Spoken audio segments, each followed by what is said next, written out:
man, it's been so long. Hello everyone. Welcome to a new Let's Play with me, your host Tim. And today, we're gonna start playing through Deus Ex again together. There will be some prep here that you can skip by just the slider up here on YouTube to the appropriately segmented spot.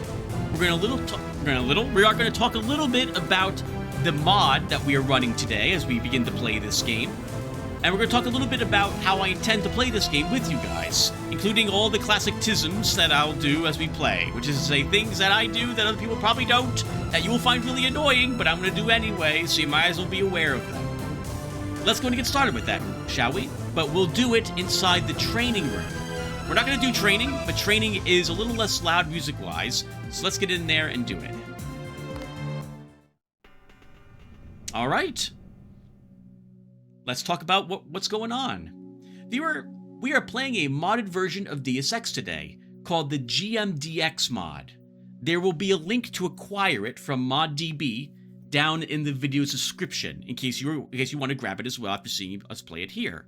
A quick heads up before we get even talking about it. If you do like what you see, and you do want to pick up this version of the game, this modded version of the game, or this mod for the game, let's be clear, I would highly recommend that you set it to run with Direct 3D 9, not 10.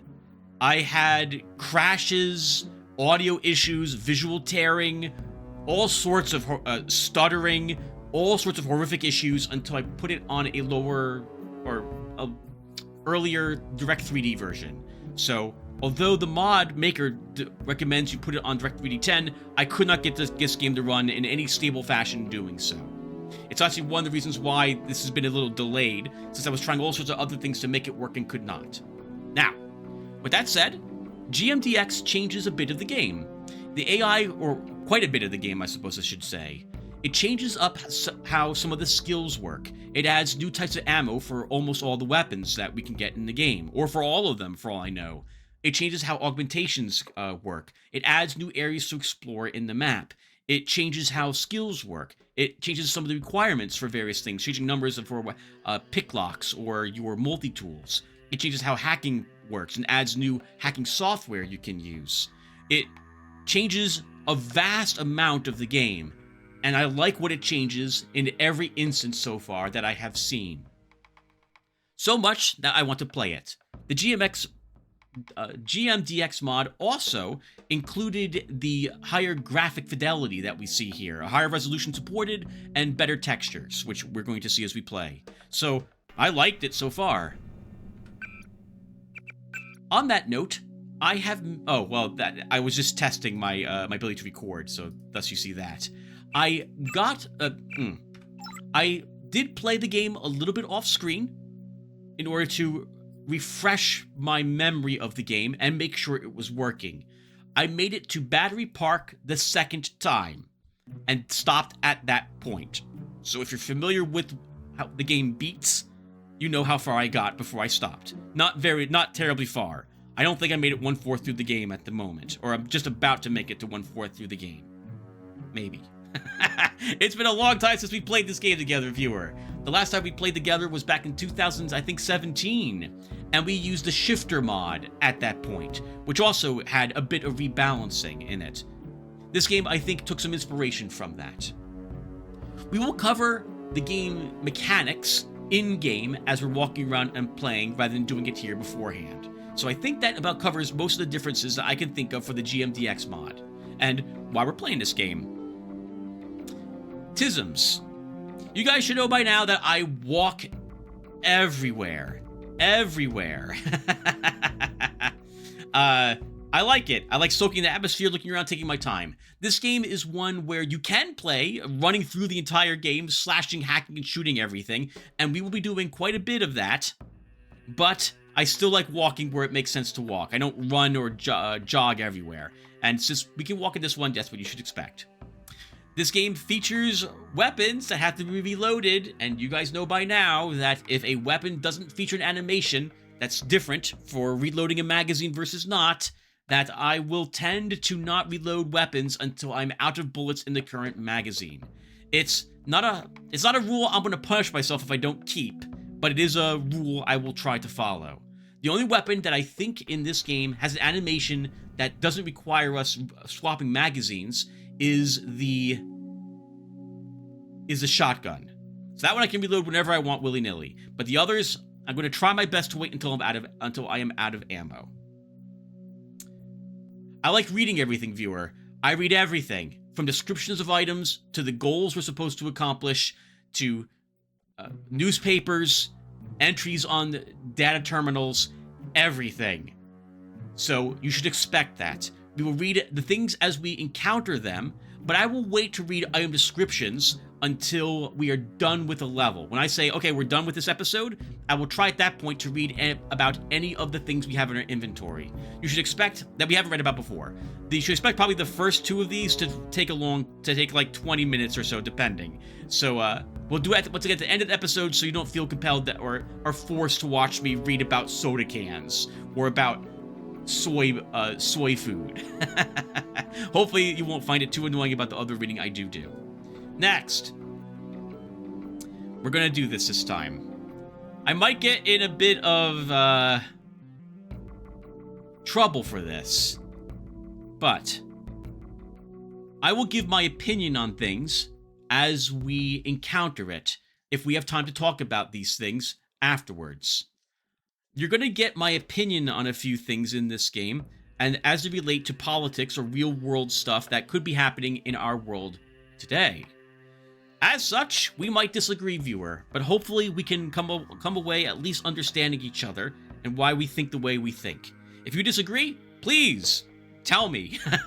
I love being corrected, and I like, even if I won't agree, maybe I can at least walk away with a different appreciation for the way you view things. So hopefully you guys won't find it too jarring.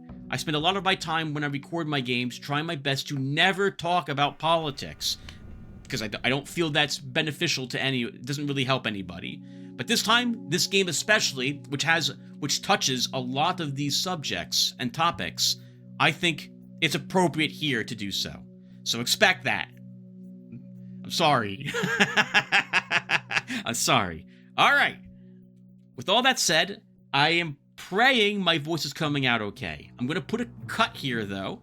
I'll be right back. Okay, that's good to know. I can't Alt-Tab. I can't Alt-Tab. I can't bring it back up again if I Alt-Tab. So, no one cares, but I'm going to talk about this extremely quickly. I'm using OBS to record this because Fraps will no longer work. And I can't tell if OBS is recording or not unless I've pressed the record button. So that makes this super awkward for putting breaks in. I'm gonna be super paranoid I'm not recording. Anyway, I guess there's one more quick house rule. I'm gonna do my best not to save scum. If we take hits, we just have to take hits. I'm gonna try that. I'm gonna try it. No guarantee. If we take some big hits needlessly or something stupid happens, I might reload, but I'm not intending to. We will do our best to avoid save scumming. I think it's funner to watch a person struggle and to try to deal with the mistakes they've made. So we'll try that as we go forward. All right, viewer. With that said, let's go back to... All right, hey everyone. Awkward cut. I apologize for this. I have just spent 7 hours recording, checking, trying to fix, recording, checking, and trying to fix the brightness levels of my recordings. As you may or may not know, I experience a huge amount of difficulty, and because what I see in-game tends not to be what I see when I check the recordings afterwards. And sometimes it's still acceptable, even though it's a little too dark. It hasn't been acceptable for this game. And I've only realized the trouble after I recorded 4 hours of the game and then began to check them to make sure everything was okay as I thought they were, and they weren't. So 4 hours of recordings in the trash and 3 hours of fighting with recording software to see if I could fix it. And I think I have. I think it's now a bit brighter than it had been, and we'll be able to see things as we play. With that said, viewer, there's 2 things I'm going to ask you guys for if you can. I know I have no, you don't have to give me an answer. I have the right to ask, but I'll ask anyway because really, I don't know unless you guys tell me. Let me know if the brightness levels are acceptable to you. I think they're okay now, but if they're not, if it's still too dark, tell me and I'll fiddle around with the levels a little more. Number 2, I'm recording this game in 3440 by 1440 resolution. I have a big old widescreen here at home. I have been told by some viewers that it looks weird to them. To my knowledge, everything is fine. There should be no big black borders here or anything of that sort, and I don't see this whenever I watch my videos on a lower resolution up here on YouTube.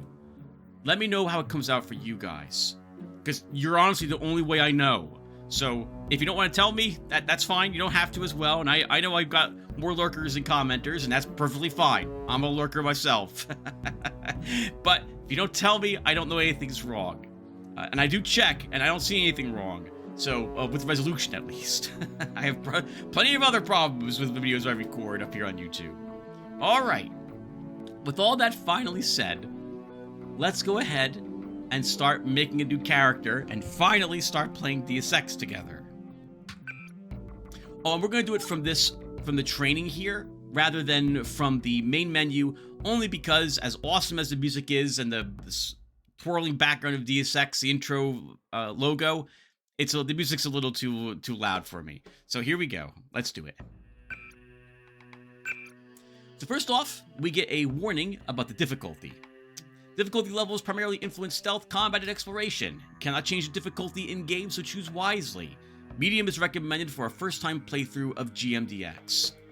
Whenever a game or mod tells me to play the game at a certain difficulty level, due to changes or alterations or warning me that this is the way the game was designed to be played, I will always select that difficulty, with the belief that they knew what they're talking about. However, this is also an FPS. And I still, despite the fact I'm 50 and a half years old, I've still got it when it comes to FPS games, or at least I like to think I do. I'm probably deluding myself in that regard, but I tend to play these games on hard.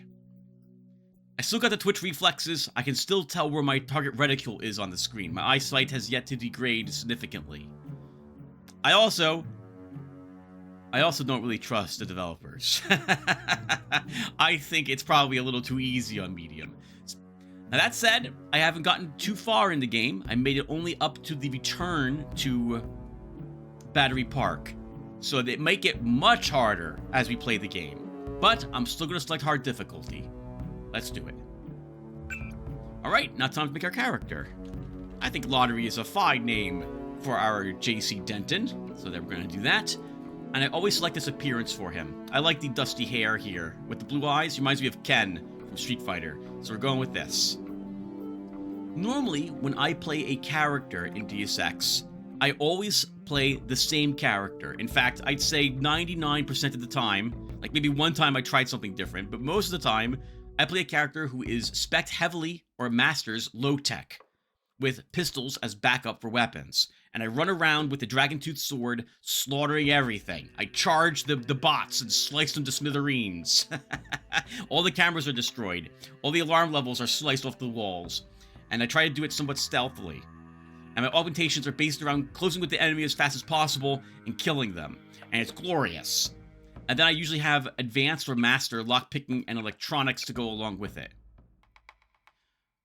So I think this time, we will try a different type of build, something I have not done before.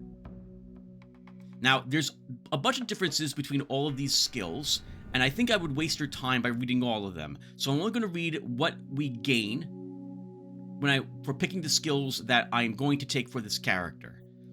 That said, if you decide to pick up this mod based upon what you see, please read everything, because things are a little different from what the base game offered. So first off, we're going to focus on rifles this time around. Rifles generally are louder weapons. They are not going to... there are some silencers for some of the weapons, I think, but I don't know when or how often we'll be getting silencers as we play the game. As such, we're going to be playing a loud character. Once we take out our weapon and firing it, everyone's going to know where we are. We're throwing down against the enemies, and I'm going to be all here for it. So, weapons rifle for us, we're going to take it to the trained level to start. which will improve our accuracy and damage slightly, and slightly improve our reloading speed. In this mod, I'm not quite sure about the base game, we're able to downgrade pistol to get back the points that we would have taken to level it to trained status. But even though I don't intend to use the Glock or the stealth pistol, the PS20 very often, we will be using them very early game, but once we have a decent amount of ammo for rifle weapons, we'll be moving over to those exclusively. The mini crossbow, though, is very useful throughout the totality of the game. The tranquilizer darts are they're too good. Normal darts are one of the few things that can be fired underwater, and I like the flare guns too because it sets things on fire, like the flare darts. It's good, it's very good, and it's only one space in our inventory. It makes it difficult for me to not want to use it. So we're going to leave pistol weapons at trained, at least. We'll probably leave it trained throughout the entire game and not put another point in it, and mostly just for the mini crossbow. It has all the same bonuses that rifles. These weapons skills have the same bonuses, I think, all throughout. So we increase a slight damage and accuracy, and reloading is slightly faster. We're skipping all the other the heavy and low-tech weapons, but I will take demolition this time around. I don't remember if this was the case in the base game, but if we leave it untrained, we have a 0.5 second fuse time on the mines when we try to take them off a wall. When you approach within a certain proximity of a mine, you have a certain amount of time to click on it or it activates. At trained level, that time is 1 second. We get half a second more to disarm a bomb on the wall, for example. And I want at least 1 second, so we're going to up it to trained level. I don't remember a stealth in the base game. But here it is. Here it is in the GMDX mod. We're going to take this up to trained as well. Although rifles are loud, and once we take them out, we're not going to be really stealthing, I do like the idea of playing a stealthy character. And I might want to be able to sneak around and get into a better firing position than just have to fight with wherever I'm located. I also don't really want to kill every single person in the levels, although I'm pretty sure it's going to end up being that way as we proceed through the game, but we're going to take at least 1 point in this. Our walking, crouch, and leaning and climbing speeds are all increased by 15%, and we make less noise when we fall from a height. That noise is reduced by 10%. That's not damage that we take, that's not reduced, but we make less noise. So we hit the ground, we make less noise breaking our bones as we scream. By 10%, our screaming is reduced by 10%. We're going to skip lockpicking this time around. I'm not going to put a single point in it this time. We will take 1 point, though, in hacking. So, an agent can hack computers and security consoles of intermediate security systems. This time around in the mod, it seems to me, of my limited time playing it, that the computer system's difficulties are based around something that makes more sense than in the base game. In the base game, they seem to be difficulty of hacking things seems to me to be linked to the difficulty of the area we are in at the time. Early areas require less points in hacking to get into the systems than later areas do. But here, in this mod, it seems that no, hacking into things is dependent upon how good of a security system it has. ATMs, for example, can't be hacked into if you don't have the advanced skill level, while trained would get you into them in the base game. Anyway, we're taking it to trained level to start. We'll probably put 1 more point in it at some point in the game.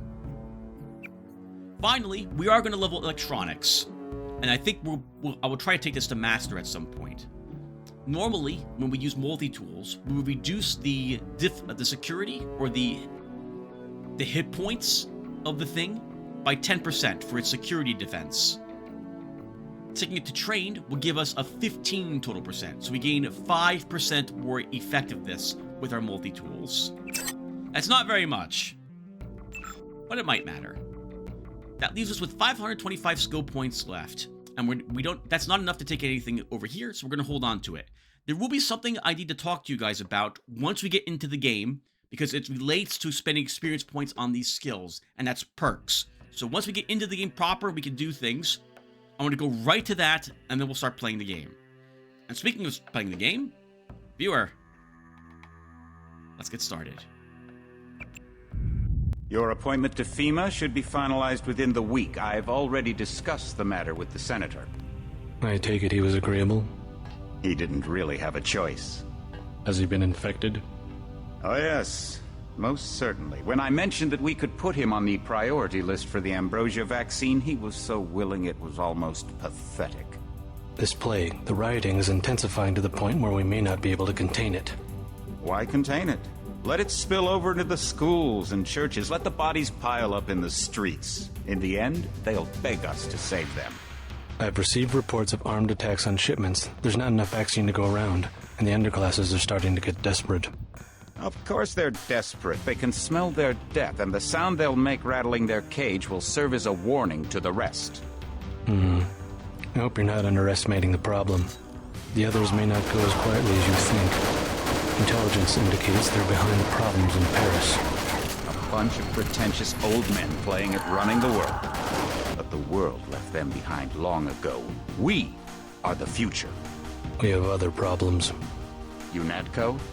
Formed by executive order after the terrorist strike on the statue. I have someone in place, though. I'm more concerned about Savage. He's relocated to Vandenberg. Our biochem corpus is far in advance of theirs, as is our electronic sentience, and their ethical inflexibility has allowed us to make progress in areas they refuse to consider. The augmentation project? Among other things, but I must admit that I have been somewhat disappointed in the performance of the primary unit. The secondary unit should be online soon.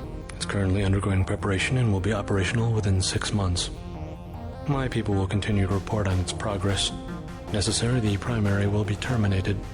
We've had to endure much, you and I, but soon there will be order again. A new age.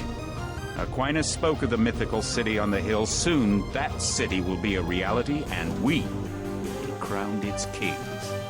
Not better than kings. Gods. Holy crap, Liberty Island, everybody. Alright, I'm going to put a small break here so I know exactly where I need to put the breaks up here on YouTube for the video. Give me 1 second and we'll start. Oh my god, viewers, it's taken us 20 minutes to get this far. Alright, perks. Perks are something new added in GMDX. All the skills that you see here have these unlockable passives associated with them. Our weapons you access them by clicking on a skill and then clicking on the perks button down here. We can currently, if we wanted to spend 200 experience points, take focused for rifles, and we can see what it does here. Here's one that we would want. Maybe we want, but we would have to level our rifles up to advanced first. All the skills have things like this. Just be aware they exist. I played the game for 4 hours without even realizing this was a thing, and it was a complete accident that I even found them. The base game does not possess these, so there you have it. I'm mentioning it to you because sometimes people pick up a mod based on watching me play it, and if you do, be aware that's something you can do. Again, I had no clue that it existed. And one last thing. I can just barely make out the wall that's there across this the bay where we are in the docks. It's my belief you guys probably can't see it all the way in the distance there, but you guys can see the edge of the dock there and the totality of the dock leading up to it. Originally, viewer, the dark spots here were completely in the darkness. You could not see anything, so I think it's acceptable. I like to think it's atmospherically dark now on the recording. For me, it's very bright. I have no problem seeing everything. But for us, when we're watching this afterwards, once again, it's going to be a bit darker. But I think it's acceptable. Let me know if it's not. I will wait to record the second video until this one goes up on my channel, and has a day or so to get some comments, if anyone does want to leave some, about the brightness level. Alright, all that said, let's start. Heads up, JC. Your brother Paul is on his way to meet you at the dock. The NSF is raiding the island and shots have been fired. I repeat, find Paul. I will monitor your situation from HQ.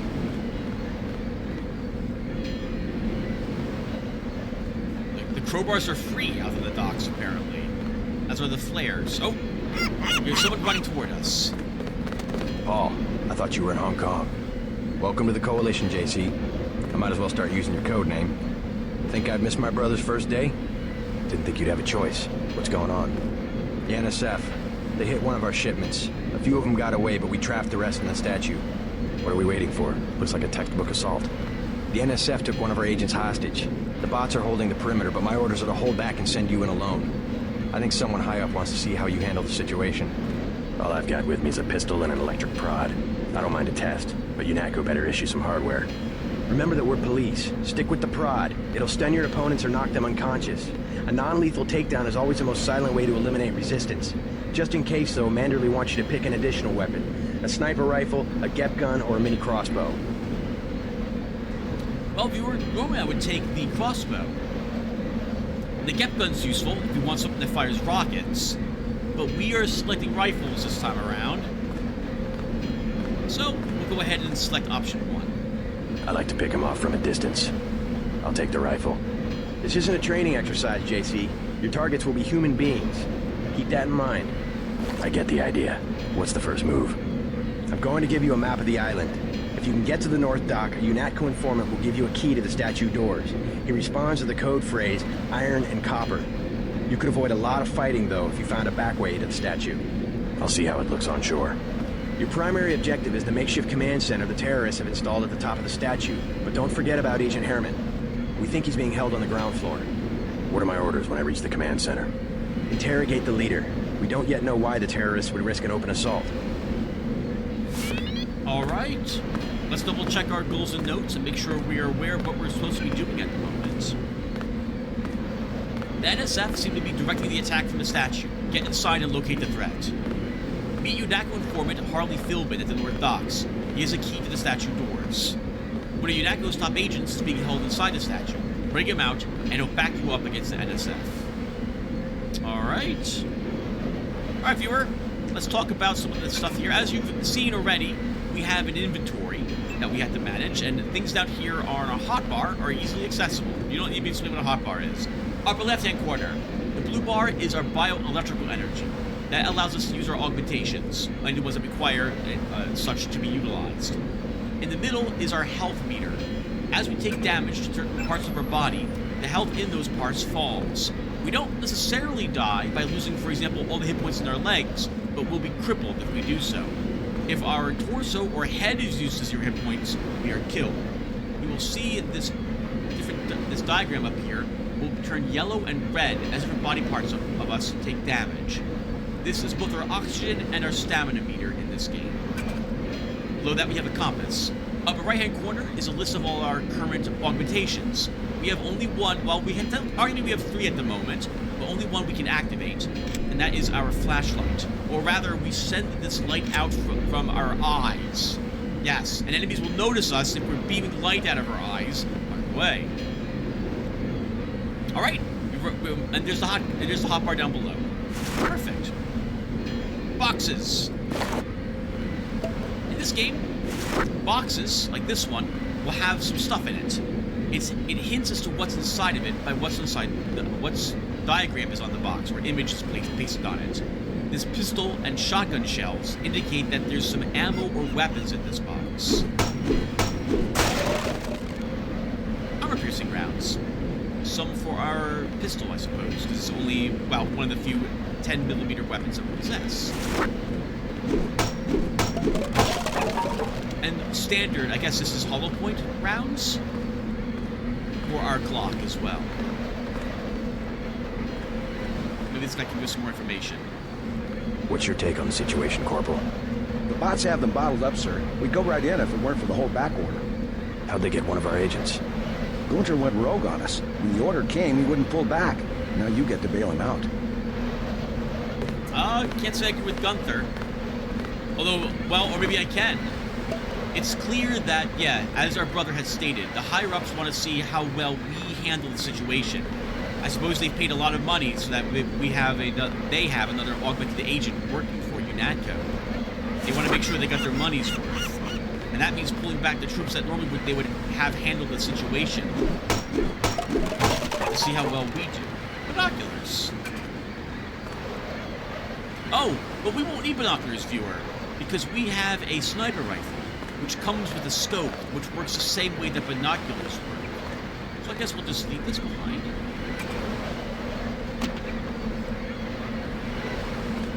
Now, in this game, viewer, you are encouraged to explore. There is all sorts of loot, and you get experience points for finding secret places, too. I, myself, am a fan of exploring levels in the FPSs I play, as you may or may not know. And so, well, expect a lot of that as we play. Hey! Boxes like this, the ones with this symbol on it, possess miscellaneous types of gear.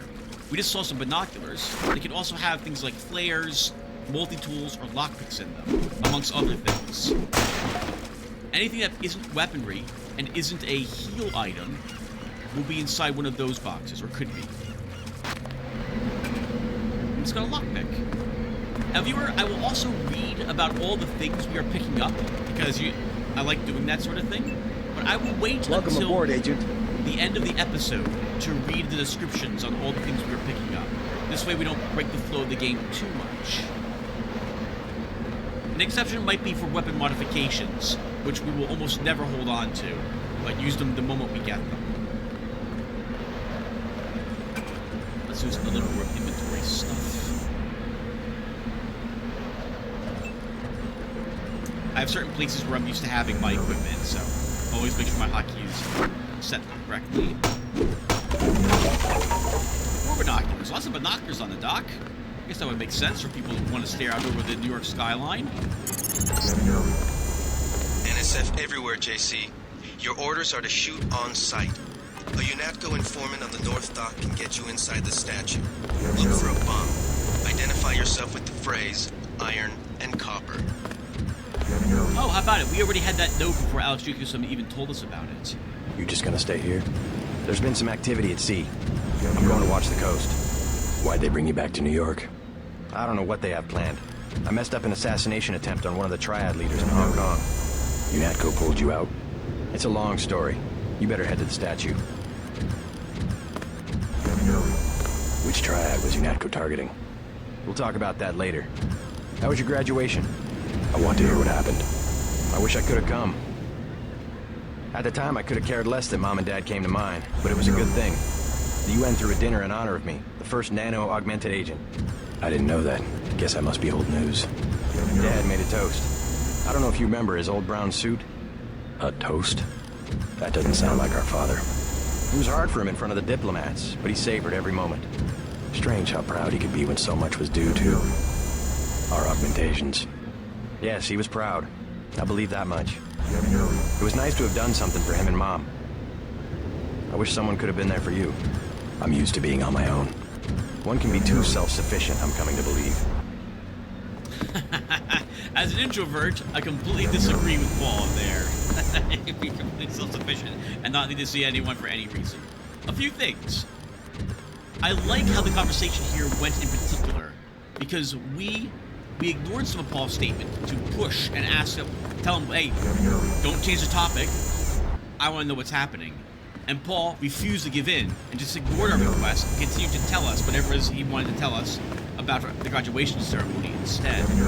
It might be that Alex Jacobson can listen in to the conversation. And as such, Paul doesn't want to actually reveal anything that happened over in Hong Kong. Or it's classified, and he's not permitted to tell us about it. Speaking of talking about us, or talking to us, about us in this instance, in the introduction, we saw two people talking to each other. One of them was referring the subtitles said, we're mentioning his, but the gentleman was referring to the augmented agent as an it. That's interesting. If you want to make a covert approach, remember the Academy stealth course. Stay out of their field of view, walk slowly to stay quiet, and crouch behind cover. Or if you have to get your hands dirty, remember that a headshot is a lethal takedown. Alright, a little bit of tutorializing from Alex Jacobson if we did not do the tutorial, and of course we did not. I have no intention of ever using cigarettes or the baton, so I guess those can stay here. Candy bars, though, could be useful. It might be useful. It is useful to have some food on your character, so we'll keep those. Tech goggles. Lets us see in the dark briefly and highlights things that give off a heat signature, if I recall correctly.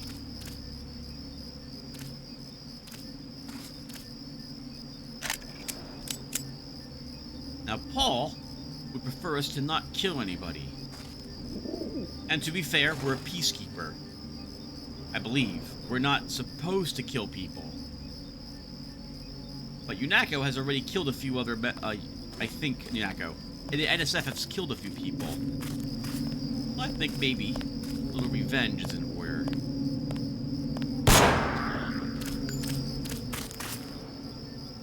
Holy crap, that was amazing. One headshot.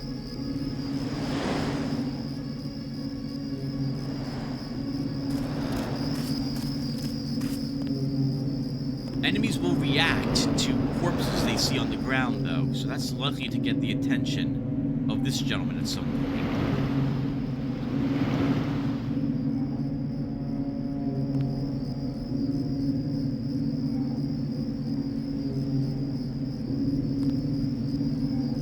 And it did already, if he ran up. When we have a weapon out, where we fire the bullets will end up anywhere in the large spread, those T's. Not firing for a while will cause the spread to decrease.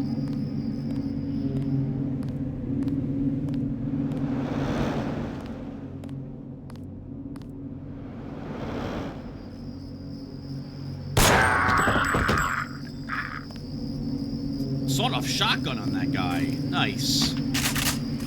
Only one round, though. My God, it's really scraping the bottom of the barrel. Enemies, when it comes to ammunition, I guess, not much money going to the NSF coffers at this moment. Enemies, though, do not actually... They never run out of ammo. But they do have to reload their weapons.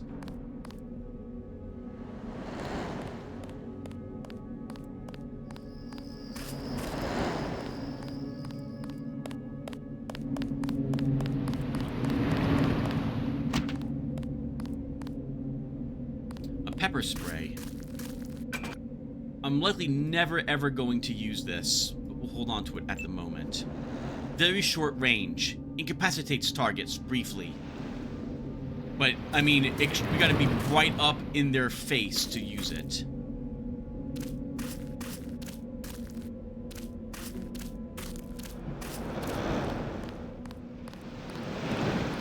Oh, he saw us, actually.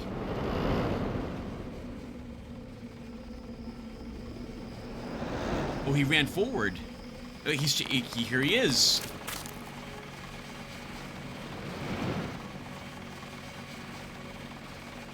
That's interesting. The AI in the Deus mod is more perceptive than in the base game.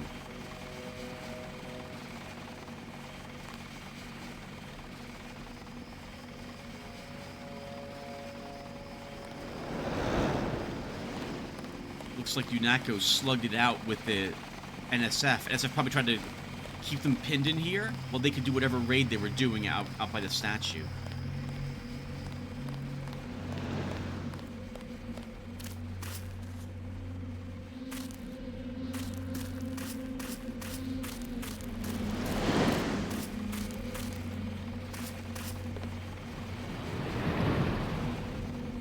Looks like there's a bot of some sort ahead.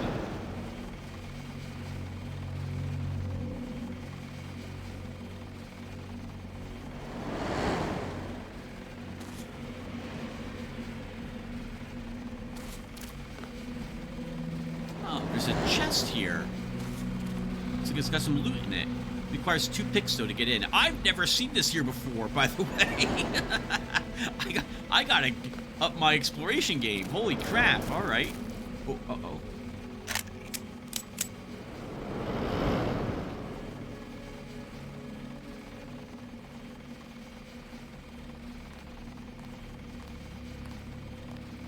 The bot's going to give us trouble if I'm intending to get into the statue this way.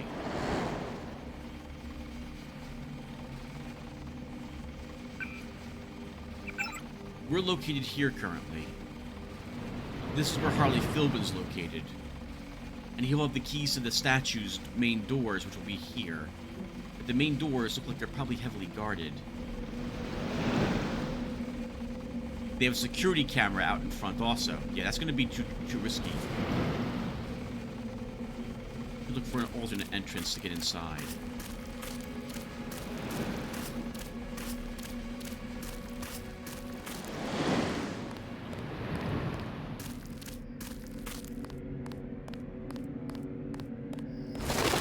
Over here, by the way, this symbol hints that there is a secret door here.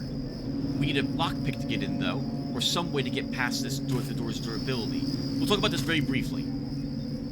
To get in through a door requires one of two things. You either reduce the hit points of the lock to 0, or you break through the door, physically. Doors like this one have a damage threshold, though. It's going to resist all damage that doesn't at least do 51 points of damage. At which point I think you just break through the door. None of our weapons currently do that much damage, so we have no way to just break that open. We would need to use a lockpick if we want to see what's hidden inside that container.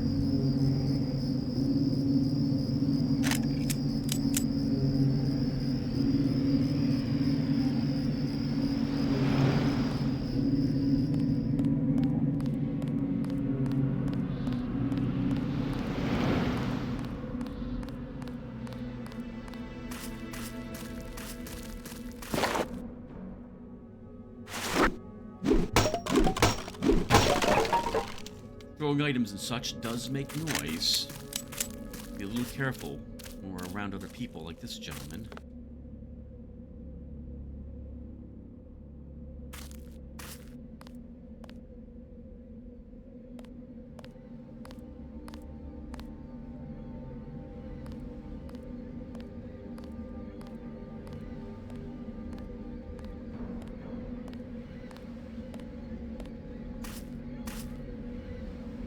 That time playing thief should hopefully pay off for us here.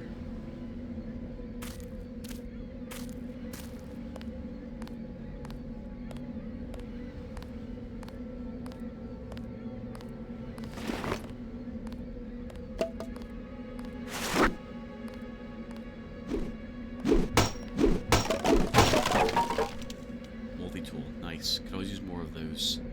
Those are lockpicks. Especially lockpicks, because I'm not intending to level lockpicking.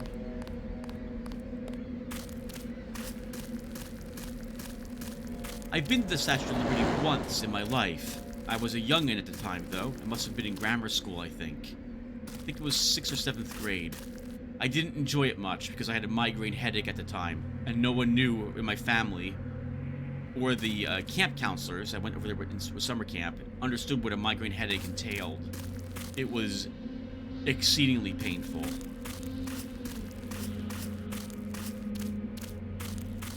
That's the difference right there. Just take a look at him. Bad? They cut off his arm, replaced half his face. Herman, right? He's a good soldier.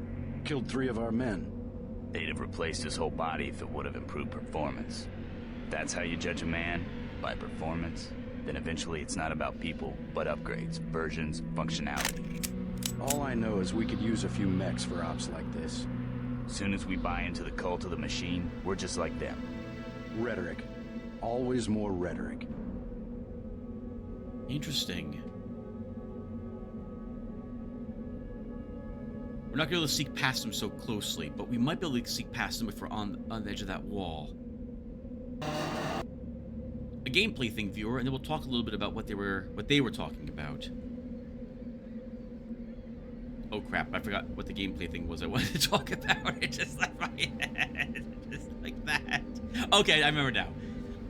Unlike Thief, where when people have a conversation to say, to talk to each other about that you can overhear, in Thief, they will stay there until the conversation plays, and then they will go about their patrol. In this game, they will remain there. I believe you're supposed to it's understood that they are continuing to have a conversation.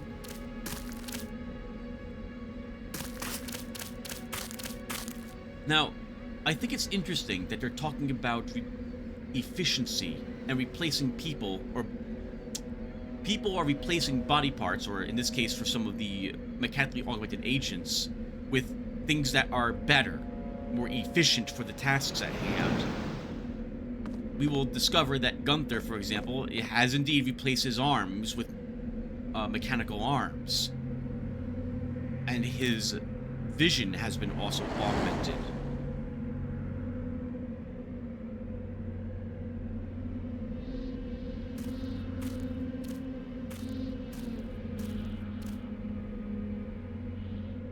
Sorry, no speaking while sneaking. Oh, another door there. What the heck, Tim? This makes me think of the current, I wouldn't call it a panic, but the current concerns regarding AI, or what we are calling AI at the moment. As a programmer, I can attest that I have used various AIs to assist me in my work. Not to write things a whole cloth, but sometimes if I'm having some trouble thinking of how to do a task, I'll ask, hey, does this work the way I think it does? Or sometimes they're like, give me an example of this for my software. And it will provide such, and it's amazing. If I have problems with compatibility, or there's some configuration file that needs to be tweaked in some capacity, or I'm having an issue with, say, a make file, it's been helpful with this sort of thing too. There's been talks about replacing, actually, programmers with computers that will write the programs for you. Interesting. I find it kind of funny that programmers have written themselves out of the job market that they're in. Or potentially could be. At the moment, though, it's not quite where it needs to be to begin doing this sort of thing. There's bugs and problems, and if you don't understand the code it's written, you won't be able to maintain it without further AI if something goes wrong, for example. Hold on. I'm gonna get this guy. The prod here will knock out people if you get them and when they're unaware of you. Crossbow on that dude. I will admit that I use AI to help me with some of my health problems. I'll ask it about the symptoms I have. I realize it's not... Hello, credits? What the heck? 50 credits. What? What is that doing there? Why was that there? I've never seen that before in my life. Oh, I have recorded this first zone like 6 times now, or something similar to that amount, 5 or 6 times, and I've never seen that credit there before. I need to up once again my game for exploration here. $50 is $50. I'm not going to say no to that. Anyway, it's useful to plug in all the information because my doctor, my primary care especially, is going to do the same thing. Granted, it can't prescribe me medication based on my symptoms, but it is nice to know whether or not something I have may or may not be a problem. You still want to be seen by doctors, and if it's something serious, at the end of the day, I'm still going to go and check myself in at the emergency room. But it's nice to have an idea what could be wrong with myself, and what I'm expecting to hear from my doctor, or questions that I should ask them. Anyway, teachers are another thing I have heard that AI could end up eventually replacing.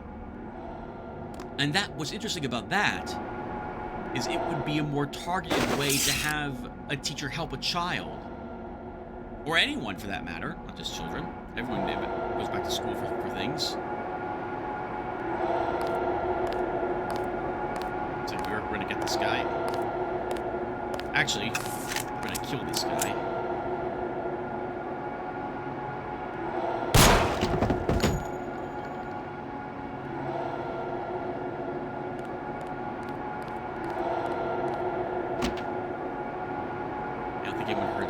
Hazmat suit. Useful. Reduces damage we take from environmental hazards. This power box must have been damaged in the raid. Don't cross through the arcs. I'm also picking up an EMP field here. If you're not careful, it'll suck away your bioelectrical energy. Having a system that is infinitely patient, or can be, and hopefully be able to reach and describe problems and help people understand a topic is going to be really useful, I think. Whereas right now, a large room filled with different people, all with different understandings and different, I don't know a way to describe it. The way they can understand what's being taught to them might be different. I think that's amazing. On that same note, though, that's a lot of jobs that get replaced suddenly with that system.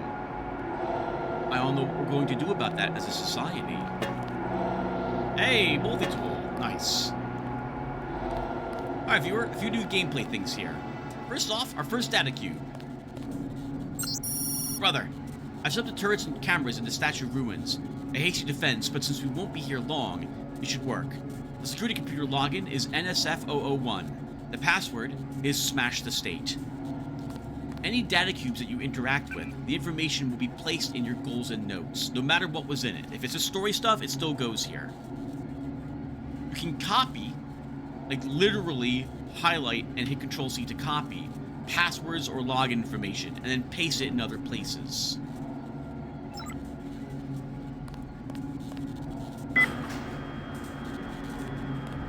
If we go through that, we'll take some damage and we'll lose some bioenergy, according to Alex Jacobson.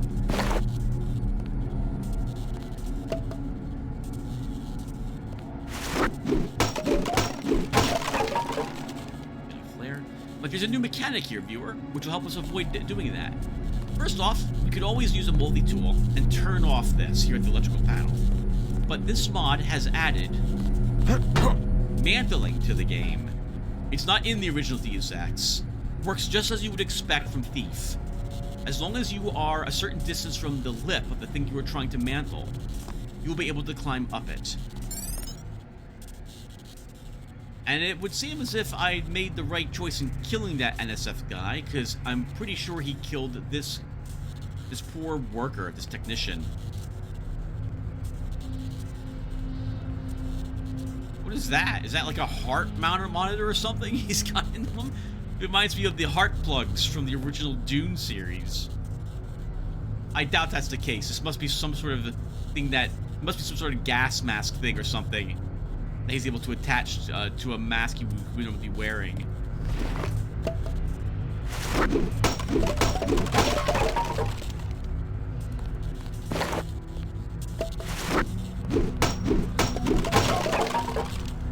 Alright, viewers, some weapon modifications, because there's an excuse to talk about that as well. In the mod, weapons... oh, well, in the base game, you could... do I have to say this? In the GMDX mod, it tracks in a very easy-to-understand way how many mods a weapon can have in it, what mods you've currently installed in it, and obviously which ones are legal to be put into a weapon. Our sniper rifle here, normally, you would see kind of what you have installed by the different numbers here. In the GMDX mod, though, we actually have a list of what this is allowed to have and what's currently in it. For example, our sniper rifle has an accuracy mod already installed, and a scope as well. Our shotgun has nothing currently in it. With that in mind, by the way, we've picked up a clip mod and a laser sight. I think we're going to put the clip in our shotgun. Even though we only have one bullet, we will hopefully eventually get more shotgun shells. And when we're in the thick of combat, I don't want to have to worry about reloading the buckshot because I ran out of the 4 shots it's allowed to have in it at the moment. So we'll just go ahead and drag this over our shotgun. And now it can hold 5 total rounds. For the laser sight, I think we'll put this onto our sniper rifle at the moment. The sniper rifle is a bit wobbly, and I want to make sure that when we're shooting someone, we're hitting them in the face with this weapon. Let's go ahead and install it. The laser sight has to be activated, though. There's a hotkey to do that. This is exactly where the shot's going to end up going when you have it enabled. Otherwise, it will be somewhere within the weapon's spread. Alright. Get out of here.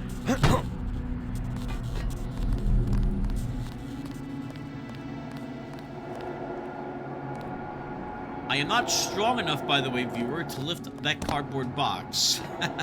Which is very sad. Very sad. Looks like there's nothing secret back here. Cardboard boxes of all shapes and sizes, barrels, trash cans, the trash itself, to my knowledge, contains nothing. There is no reason to break it apart other than you don't want it in your line. You don't want to ever see it ever again. Those crates with the symbols on them are, as far as I know, the only things you can break apart that will have items in it. The items, to my knowledge, are also fixed. They always contain the same things. But the enemies are spawned with varying types of equipment. You might see different pieces of gear or weapons on different people in the game. Has been my experience so far. Let's do our first save together, viewer.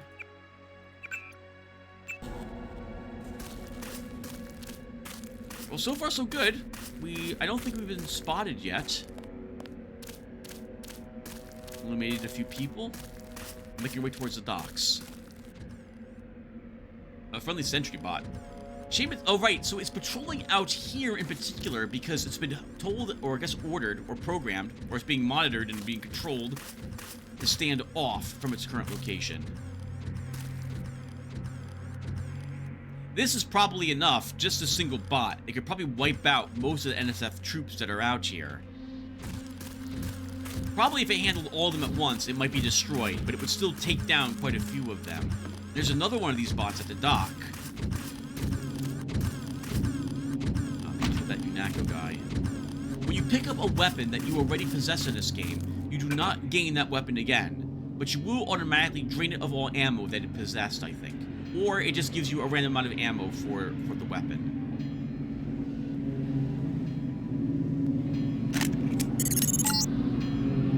It all happened an hour ago. The barge docked and the NSF moved right on in, offloading the cargo into speedboats. Our undercover man, Harley Philbin, should be somewhere out on the docks now.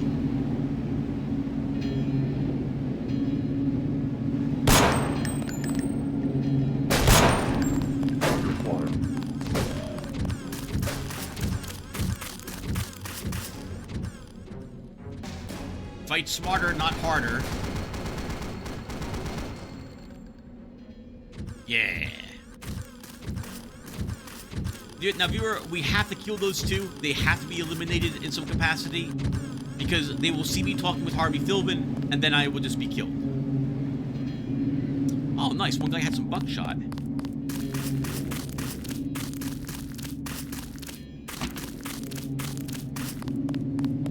And this guy? A tranquilizer dart. A single one.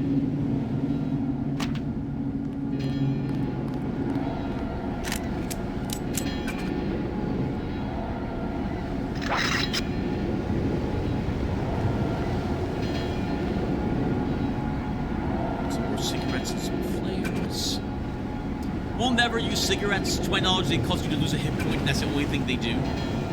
So we'll read this right now. Coughing nails. When you've just got to have a cigarette. My friends always called them cancer sticks. I myself have never smoked. But I feel kind of really bad for those people who do. The price of cigarettes is just so high. And it's an addictive, right? Nicotine's addictive or what have you. Man, that sucks. Oh well. I can't say much other than that. I've never saw the appeal for it, but other people really like it. I guess they like the taste. I hate the taste of cigarettes. I've never smoked, but I've dated someone who did smoke. And, oh man. I couldn't. She was unbelievably beautiful. And I absolutely hated... I hated it. I couldn't stand kissing her. It was just awful.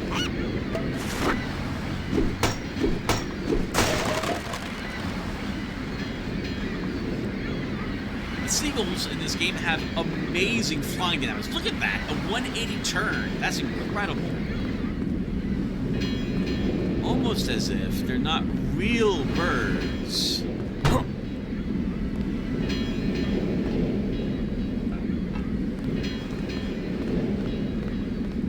Alright, something Mr. Philbin.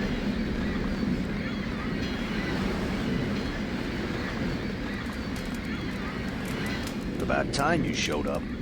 Iron and copper. The statue is copper on an iron frame, right? Password's enough, pal. Don't think you know something about the lady I don't. My dad did tours out here. I heard that you can get me inside. Depends. You get your man out, take back the statue, whatever. But I know the commander and I don't want to see him get hurt. Here's a picture so you don't make a mistake. You can trust us. We won't kill him. At least unless we're ordered to. I guess we could say this.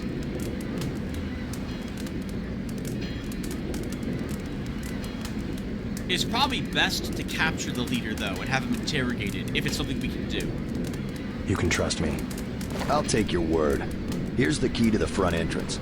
Commander's not much of a soldier. He'll surrender as soon as he sees you. I need him alive because he's my main contact at the NSF. If he's dead, I don't have much of a business. Thanks. Alright, guys. Let's take a look at him. Leo Gold. NSF rank, Colonel, Special Operations. He supposedly lives in Hell's Kitchen, in frequent contact with Jojo Fine, Juan Ivanovich Lebedev, and other sympathizers. Terrorist Commander. I guess we'll find out how accurate this is. A knife. This gives me a excuse to talk about a new mechanic in the game. Some weapons, like knives and grenades, can be assigned as a secondary weapon. You'll see it over here on your screen. What this means is that there is a hotkey dedicated to whatever you have as your secondary weapon. Only one thing can be selected as such. You hit the hotkey button for that, you draw it, and you can press it again to swing. There's not enough hotkeys in the game, viewer. There just isn't. We want one for almost every single piece of gear or weapon we possess, and we need one for every single augmentation that can be activated at a time.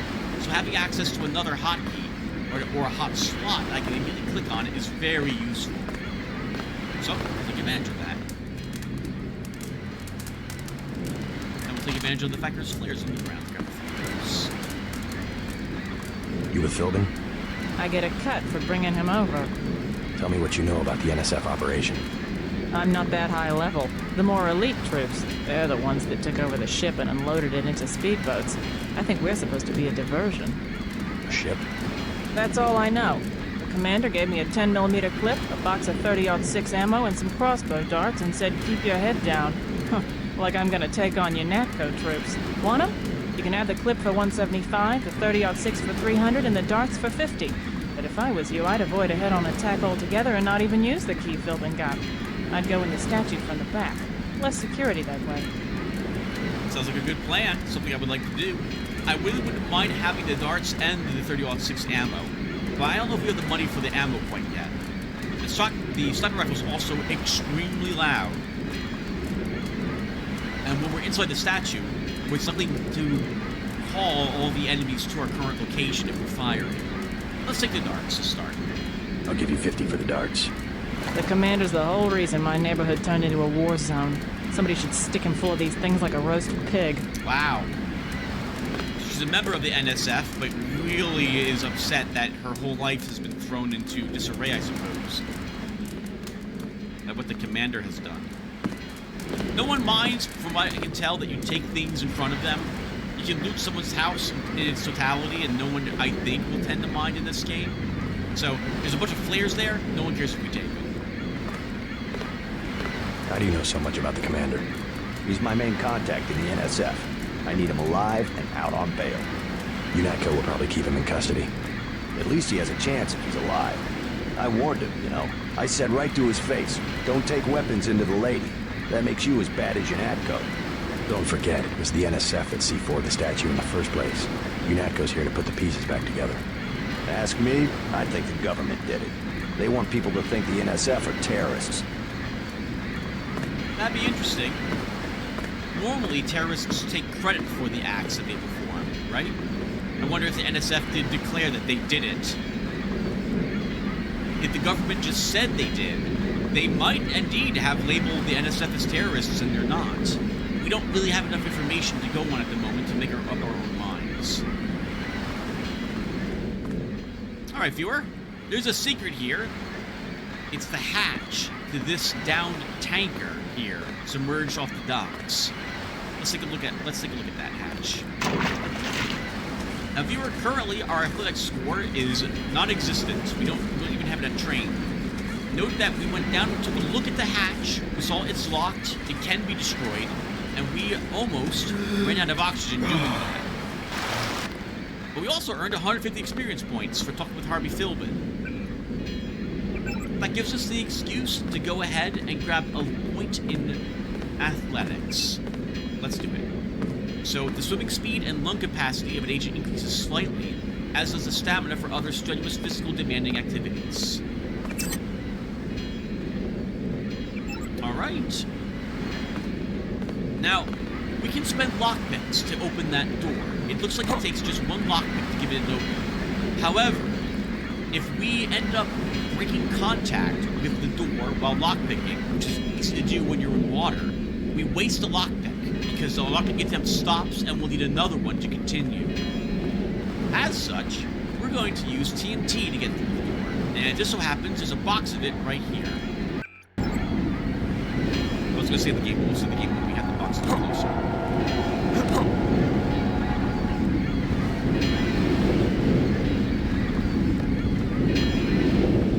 Carrying boxes of explosives or barrels, depending upon if you're able to do that or not. Do not drop them while you're standing. Drop them while you're crouched. And use the right mouse button to drop them. Otherwise, the game will consider you to have thrown them, and they will detonate, and you will blow your legs off yourself. This has happened to me. Be aware it can happen to you. Now, carrying boxes in water is tricky.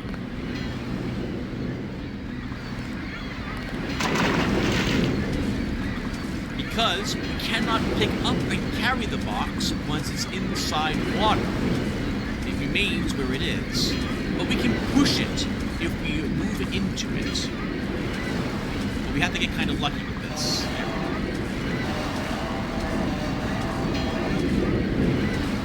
Alright, that's pretty good.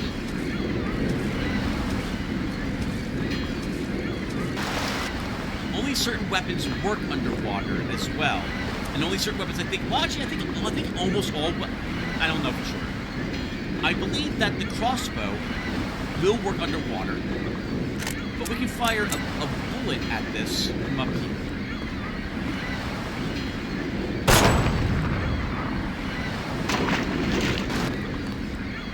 It's probably also, I just realized, it's probably also dark down there. So why don't we use some flares to help us out?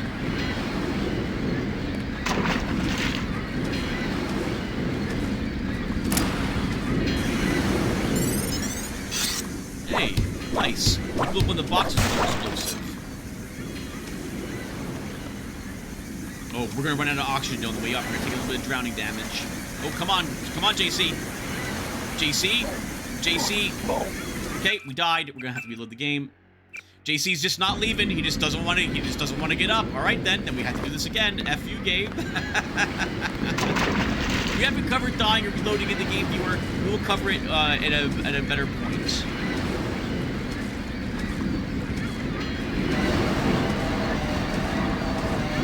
So if we die from, I think what we'll do is this here. If we die from combat, or I die because, let's say, I eat an explosive rocket, and I feel like, you know what, I just want to reload the game and undo that, I will put a coin in a jar. And for every coin in that jar, I will donate $5 to a charity of some sort at the end of this game. That will be the plan. However, stupid deaths, like clipping deaths, like that one was, I won't bother to do so. They didn't like the sound of the explosive. We're gonna save the game again, because I don't want to have to redo that with the explosives.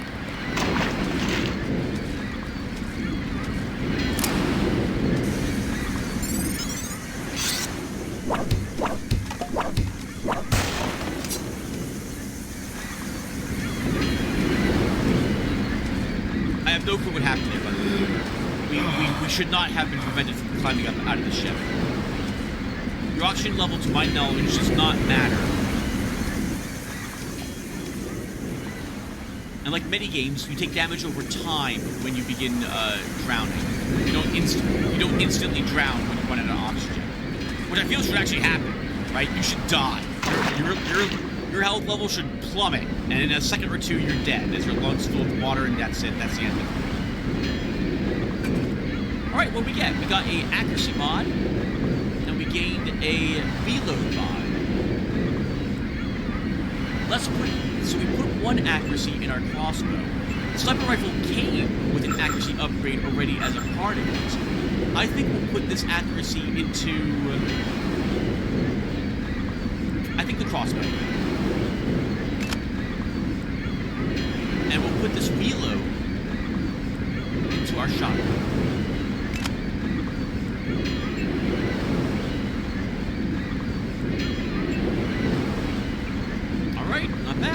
Say the game again so we don't have to redo that.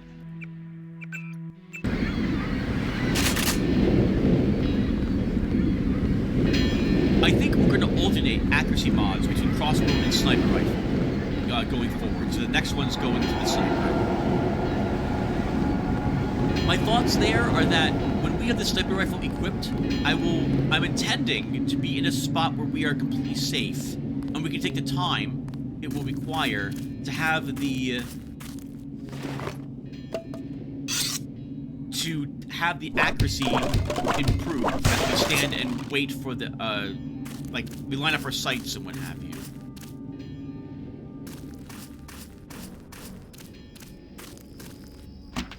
I may or may not be placing bait around for the guy that's here to see this corpse run out here, then maybe the bot will kill him. Not that we want everyone to die, but it's a good way to get some loot. Not that I'm metagaming, but we are. Alright, let's go ahead and break this box. Ballistic armor. Reduces the damage that we take from ballistic sources, obviously, by 35%.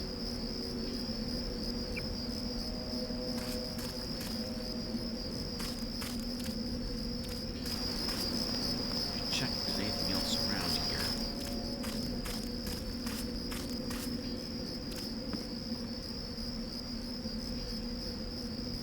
Anything.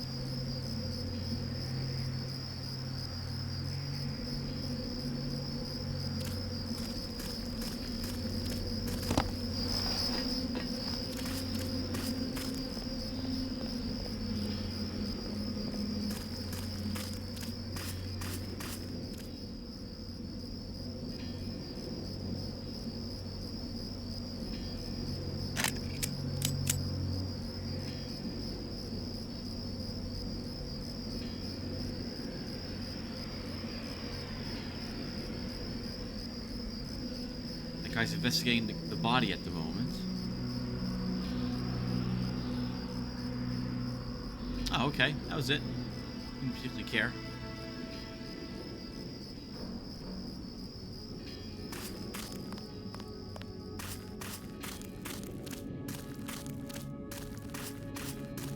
Alright. So we have the main doors. We have the key to it. But I think we should try to get into the back, just like the one girl suggested. And it looked like there was a bunch of cargo crates here, and enough small boxes on top of it that we probably can get into the statue from this direction.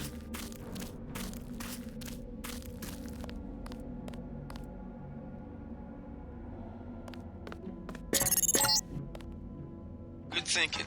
You might be able to avoid some of the security by entering this way.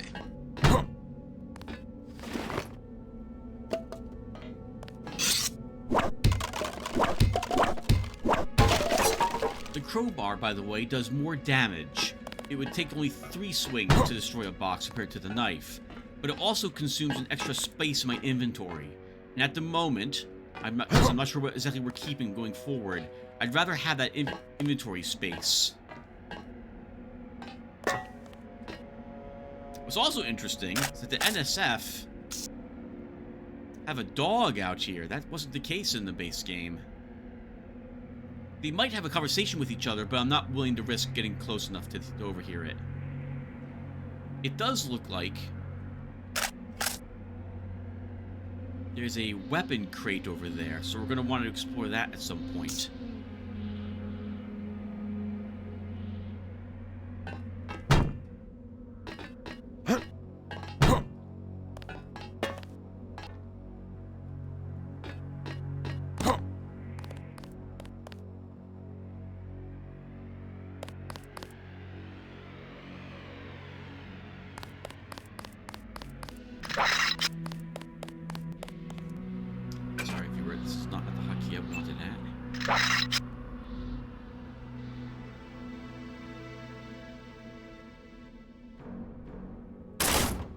Got him.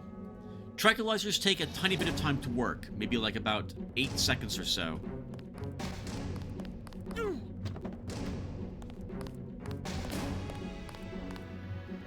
That guy had 2 more on him. Nice. Against us, a single tranquilizer dart shouldn't take us down, but we will take a good amount of damage from it. If we are not unconscious, it's the same as if we were killed. It's a game over at that point.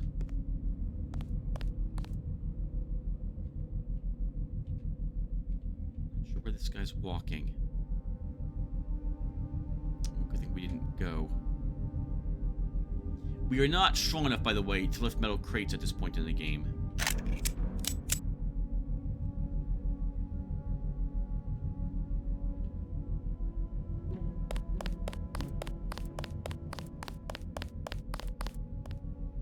What the accuracy mods do, by the way, is they reduce the spread that your weapons start at, instead of making them go further in towards the center of the target reticule.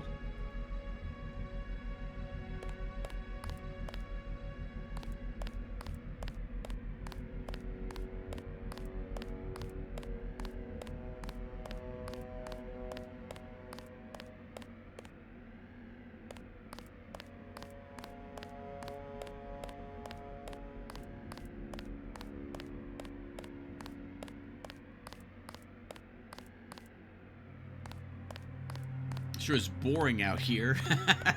There's nothing to see around this area of the statue. When I was at the Statue of Liberty, once again I had a migraine headache and I was in just unbelievable pain. I cannot forget that day. I will also state that I had no interest in going up in the statue because of both what was happening to me.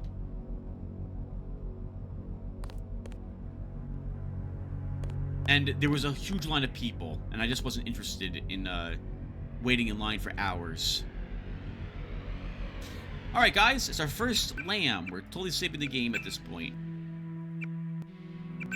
Actually, this isn't a lamb, this is a gas grenade.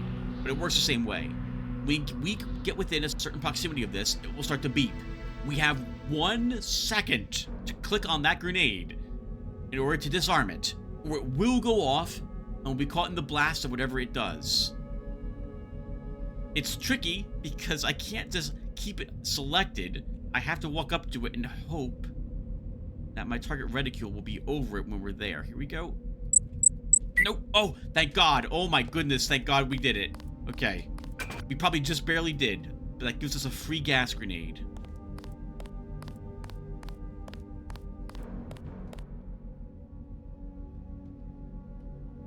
Some people there.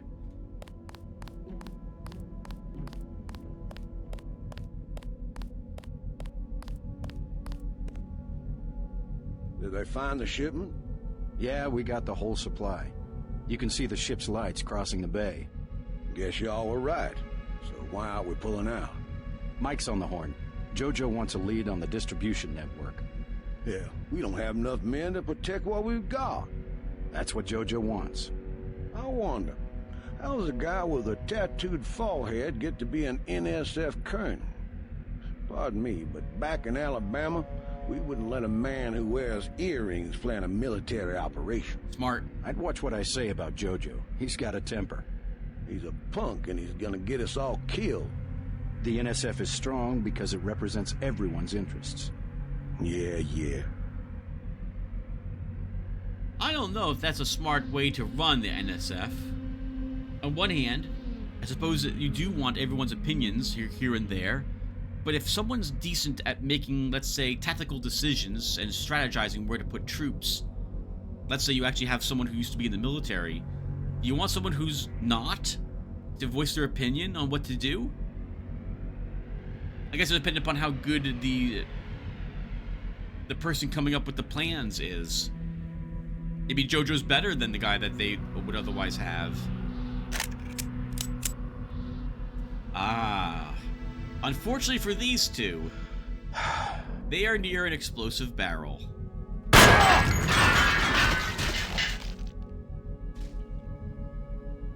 Oh, man.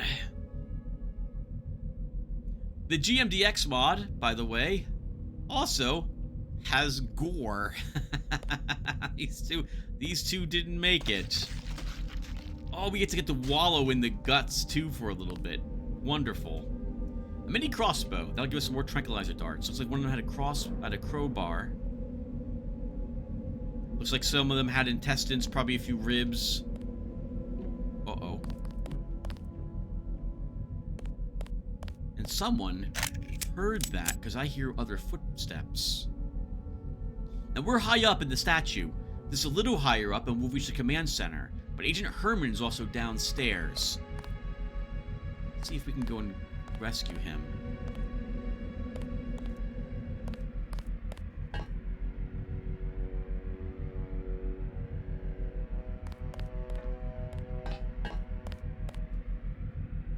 Oh, that guy must have heard it.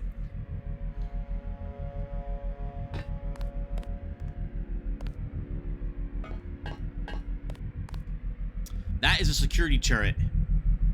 It's not firing at us because the enemies don't know we're here. The alarms aren't active, and a camera, I suppose, hasn't seen us. But if any of those things is true, it will activate and tear us to shreds in a few seconds. That there's one here would hint there's a camera around, or some way to activate it. The green light there tells us that there's a camera right there.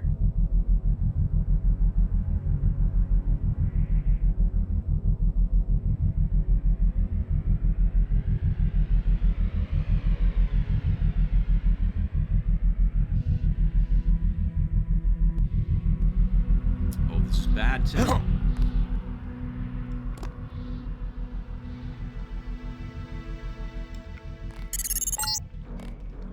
This security setup is strictly amateur stuff. Keep an eye out for ways to bypass it. These old pre-millennial buildings are riddled with ventilation shafts and maintenance tunnels. We could have been seen climbing over that wall. It sounds like there's at least 2 patrolling in this area, but if we stayed where we were, we didn't have time to go back under the camera. It would have seen us and we would have died right at that point.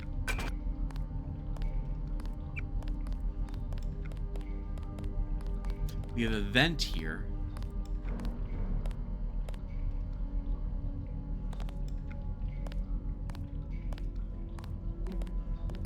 Hopefully we have the lock picks necessary to get into it. We do, just one.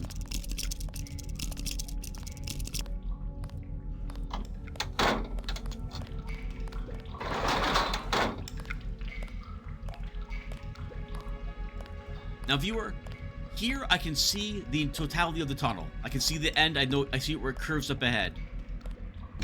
Here's what it looks like, just in case you guys can't see it. Let me know what you guys can or can't see. If you can. Once again, I'm paranoid about the darkness levels in this game.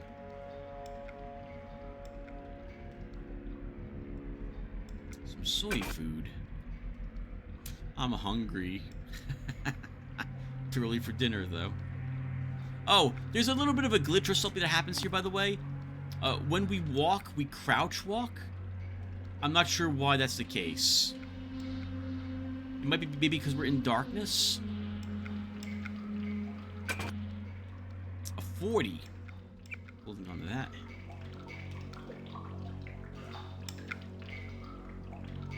Hey, nice.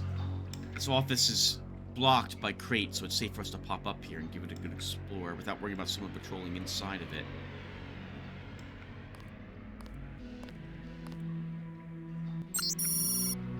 So many people use that ATM each day that it's busted 90% of the time. But if it's working, you might need some cash today for the pub crawl we've got planned in the city. Don't let the tourists get you down. See you there tonight, sweetie. And then we have account number and a PIN number. Jonathan, your husband-to-be. P.S. I was serious last night. I really want to get married in the statue. We met there on duty, and all our friends work there. Oh. Well, he might have been killed when the NSF raided the statue, but I'm not quite sure. We did see there was one technician who's dead. Although, given the hour, hopefully there were no, I doubt there were any tourists here. So they likely targeted it when no one was here. Which would hint that they probably want to keep civilian casualties to a minimum.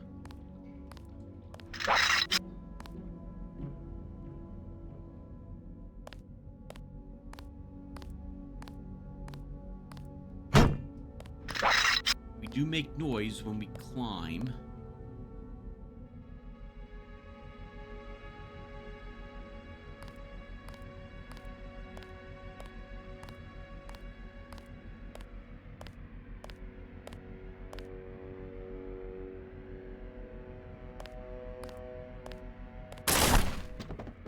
Holy crap!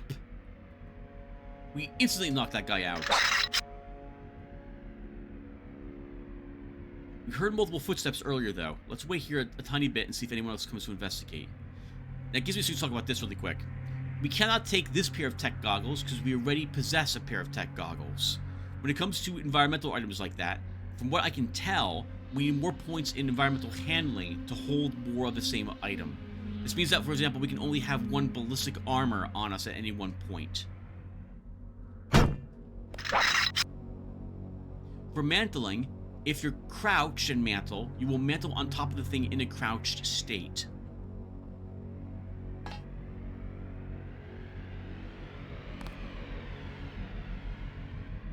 This guy had a PS20.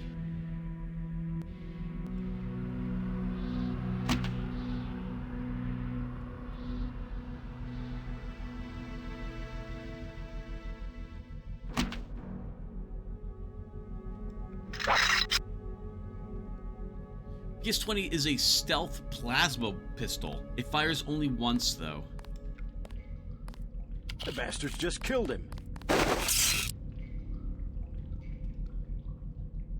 You didn't kill him, we knocked him out. Knocked you out as well, sir. Let's see, he is knocked out, right?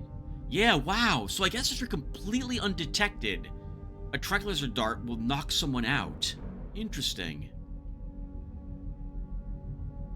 And there's Agent Herman. We're here to rescue him.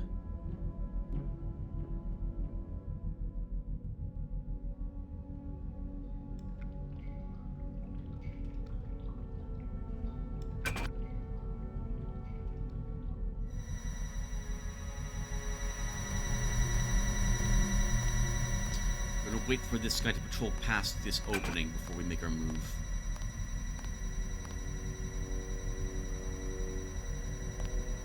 I guess we'll read a handful of things really quick. 40. Cold sweat.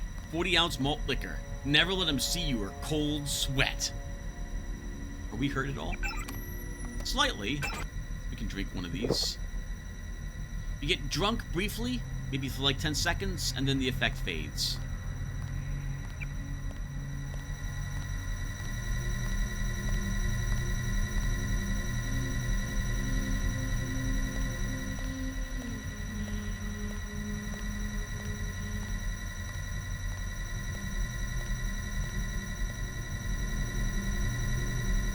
Guy.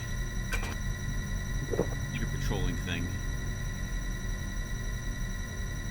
We could send a tranquilizer and knock him out, but I saw a button on the wall here. He might run...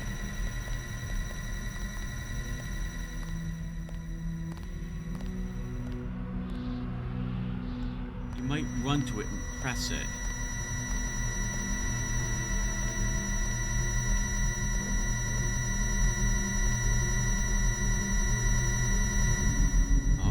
Another gun turret, which would hint there's a camera around. Gunther's in that room, one of our top agents.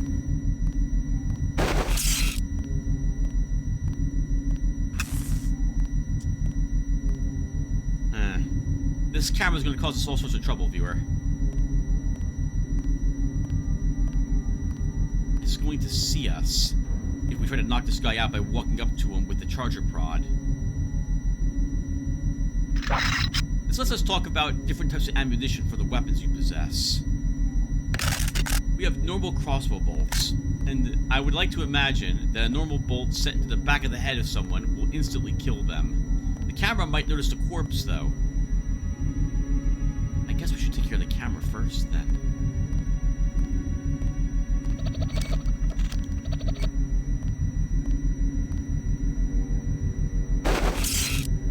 That was a multi-tool use. As you just saw, we drained the camera to 0% on its security, and now it is bypassed.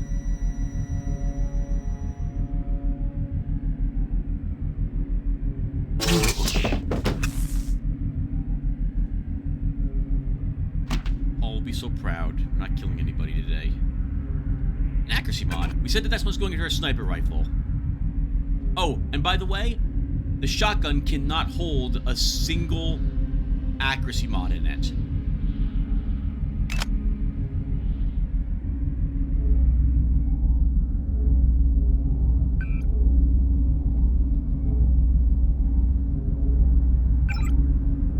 Alright, this camera is locked. The door to this room is closed and locked. Let's disable this camera, which is the one we snuck past earlier.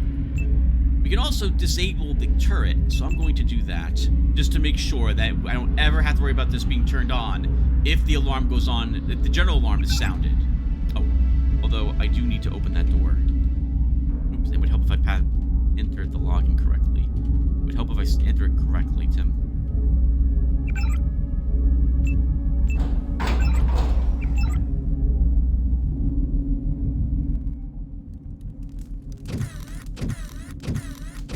Glad you're not hurt, Agent.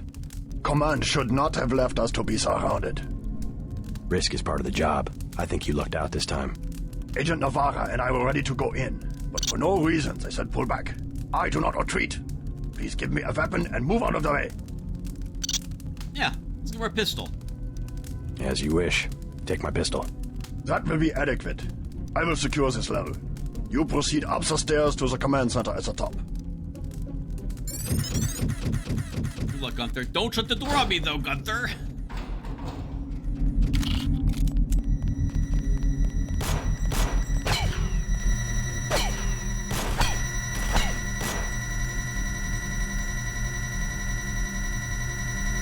Alright, well, he's busy handling it. Let's check where he was kept prisoner really fast.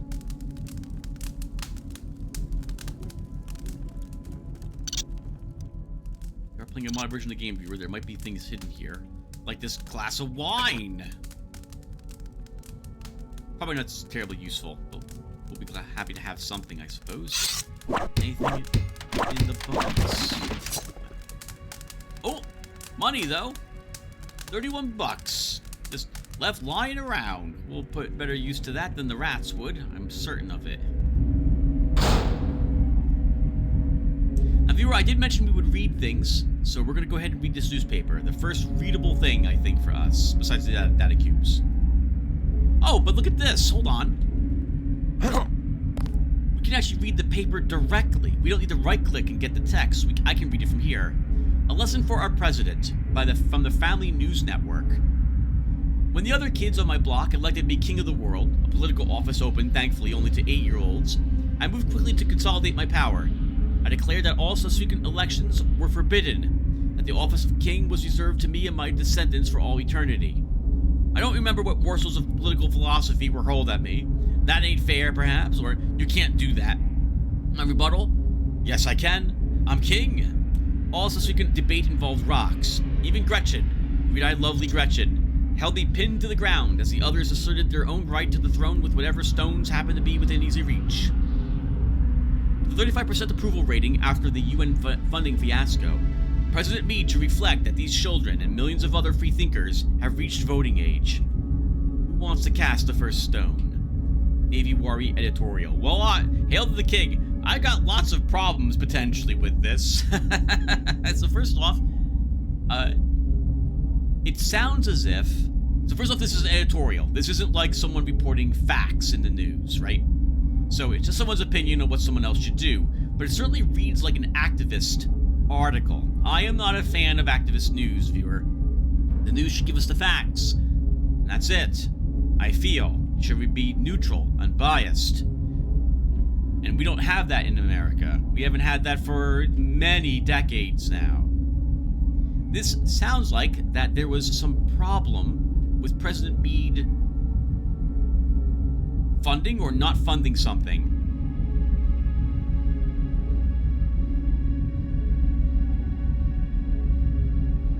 I guess we gave money to the UN or didn't give money to the UN. And he's saying that people will grab stones and attack him for this, or should do so, which I don't think I agree with. Although this here hints that President Meade might have declared himself president of the world. Maybe this is just that because President Meade is not elected the king forever, that he should keep in mind that people are going to take him out, either through their votes or through violence. Can't say I agree with the second. I also can't help but note that the person who wrote the article, this happened when he was like 8-year-olds, right? Why is this green-eyed lovely Gretchen, who is an 8-year-old, described as such? Why is that the case, Dave Wari? I can't say I agree with that at all. Though it certainly seems like something I would read today. Doesn't it? Alright, that's enough of that. I'll flat out say it. But there certainly does seem to be a lot of PDFs around when it comes to those in news, doesn't it? Alright, let's move on.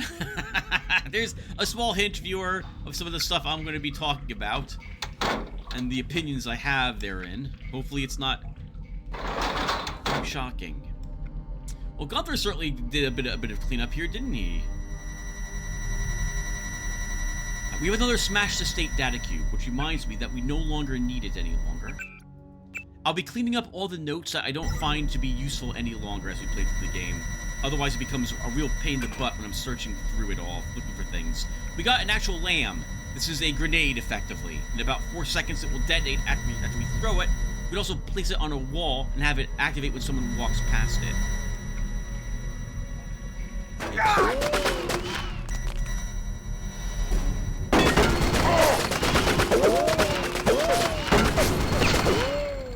That's a bot. The bot saw us. Alright, we'll take cover here for a little bit and let the bot decide that we're no longer a threat. Oh my goodness, what the heck? It must have chased Gunther a little bit closer to the entrance of the building. Thankfully, it didn't peg the explosive, or that would have been the end of us.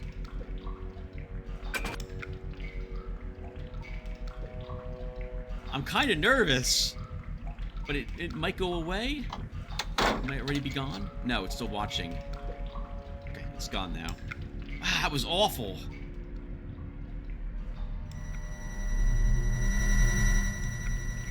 A damage modification.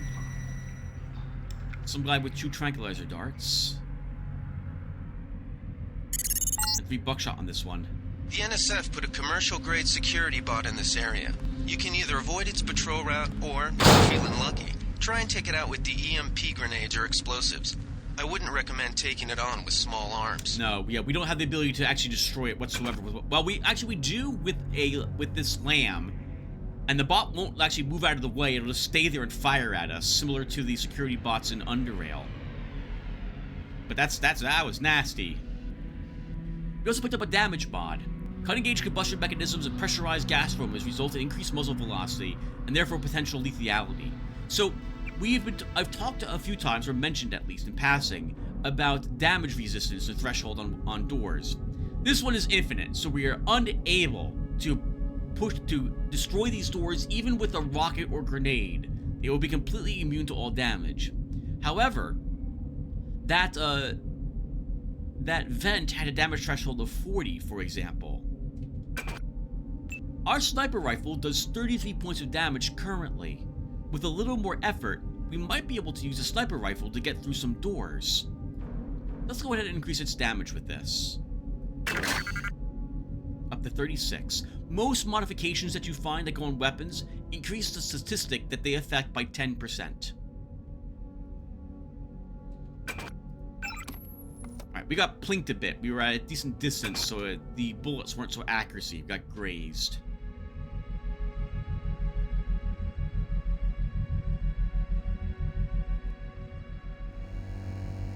Oh, for 2 credits, we can interact with the vending machine, I guess, and get a can of soda. Interesting. And here's the ATM. Let's talk about how ATMs at least used to work, and probably still work here in this mod. You can hack ATMs, and it would give you an amount of credits equal to... every ATM possesses a amount of credits, and whenever you withdraw the money from the ATM, you draw from the same amount.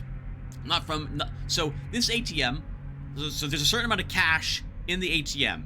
If we use the account to log into it, and we take 200 bucks out, that's what we get. If we were to log... Oh, wait. No, I'm saying it wrong. I apologize. Let me... Starting over. When you take the money out of an ATM, you can take it from it once, and once only. If you hacked into the ATM, you will get an amount of money based around what your hacking skill was. If we enter the code, we get access to 100% of the money. You can get, I think, more money than what the codes would give you if you have a master in hacking, for example. But we only have trained. And furthermore, in the GMDX mod, a trained skill in hacking doesn't let you get in to the ATMs. We need advanced to get into ATMs. Thankfully, though, we know the passcode to this ATM, and we can get out 200 bucks. Now, I have not had an advanced hacking here in this mod, so I do not know if we could get even more money out, or if it works like as I just described.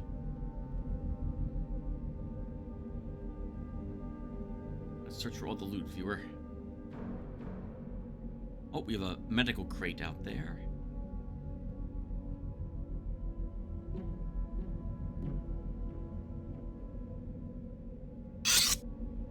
When you use a med kit from your inventory, the game will spread the hit points around to heal various places that you might have been hurt. Up to 30 points. We can also specifically target a spot, and it will use the med kit to heal that particular place 30 points. If you healed more than what you were damaged, it is wasted, the remainder, arguably.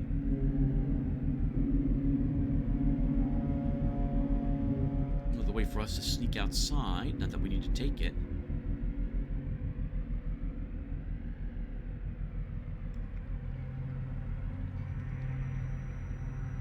You know, I don't know for sure. Was the Statue of Liberty's torch ever able to actually produce fire? I don't think so, right? It would just light up. Or it just lights up. It would just light up, as if the Statue of Liberty is destroyed. It is not currently, to my knowledge, destroyed. Unless that just occurred. Alright, viewer. Gunther is saved. We've explored everything I think there is to explore down here inside the statue.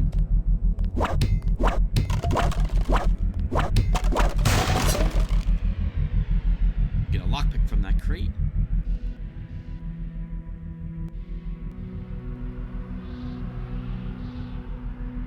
Sneak past this guy.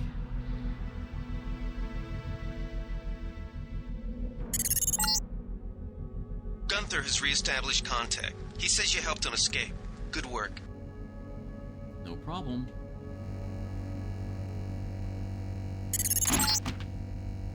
Some news, JC. The NSF targeted a shipment of the plague vaccine Ambrosia. We can't locate it. See if the leader will surrender when you reach the command post. We'd like to interrogate him.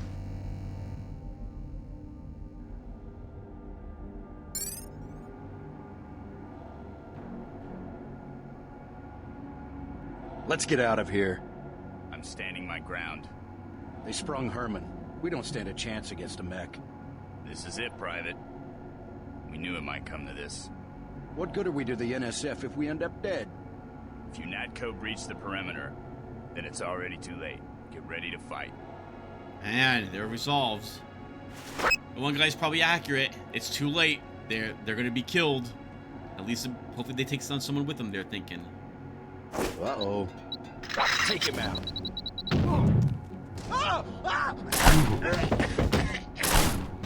Nice.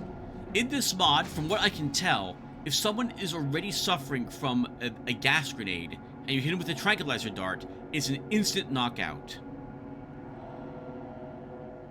Alright, let's take this candy bar.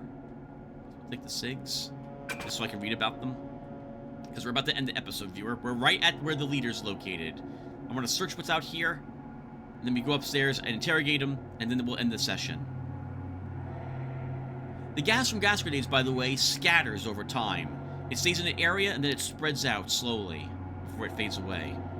3 more shotgun shells and a Glock. Nice, except for the one that we gave to Gunther. Some flares. Oh, and a recoil mod.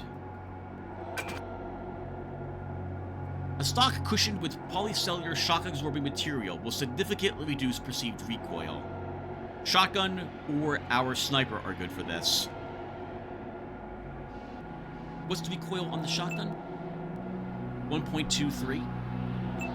On the sniper rifle,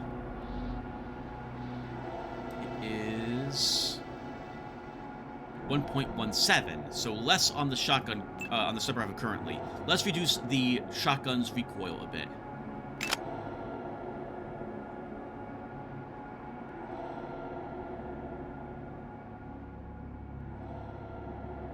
All right. Let's interrogate the leader.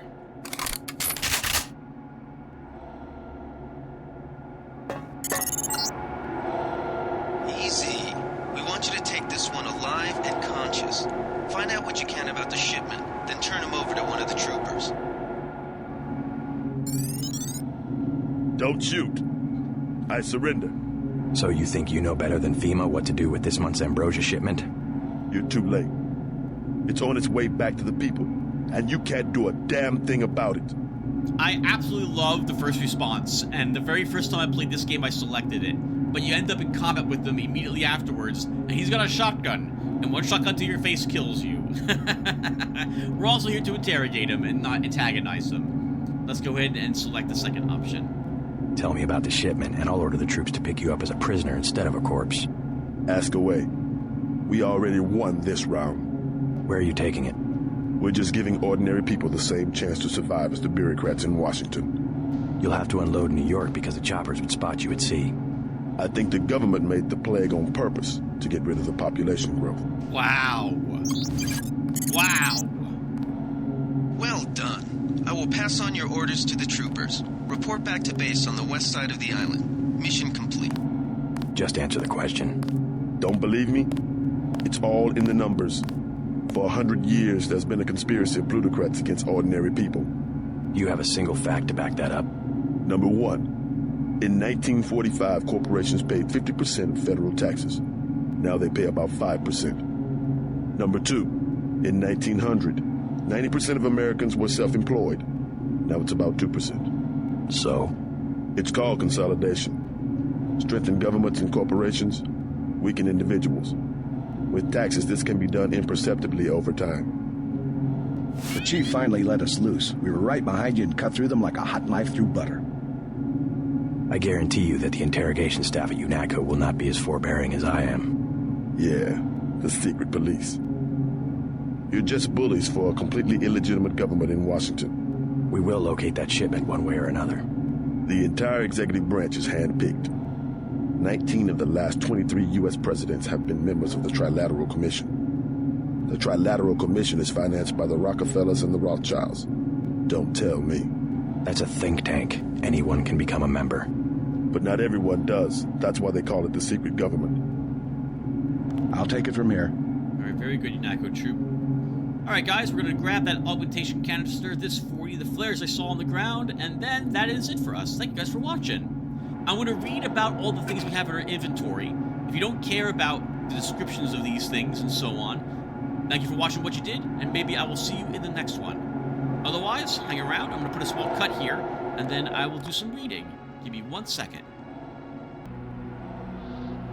Alright, everyone. Let's go ahead and get the reading started, shall we? Our combat knife. A combat knife is a fighting knife designed solely for military use and primarily intended for hand-to-hand or close combat fighting. Since the end of trench warfare, most military combat knives have been secondarily designed for utility use, clearing foliage, chopping branches for cover, opening ammunition crates, etc., in addition to their original role as close-quarter combat weapons, and may be referred to as fighting utility knives. On the other hand, military knives that are intended primarily for use in a role other than combat are typically referred to by their primary role, such as utility knife or survival knife. Interesting. I guess it's good to know the differences between them. Not that I'll probably will ever own a combat knife, or let alone have to use one, or a utility knife, or a survival knife. The mini crossbow. The mini crossbow was specifically developed for espionage work, and accepts a range of dart types, normal, tranquilizer, flare, or taser, that can be changed depending upon the mission requirements. Our sniper rifle. The military sniper rifle is a superior tool for the interdiction of long-range targets.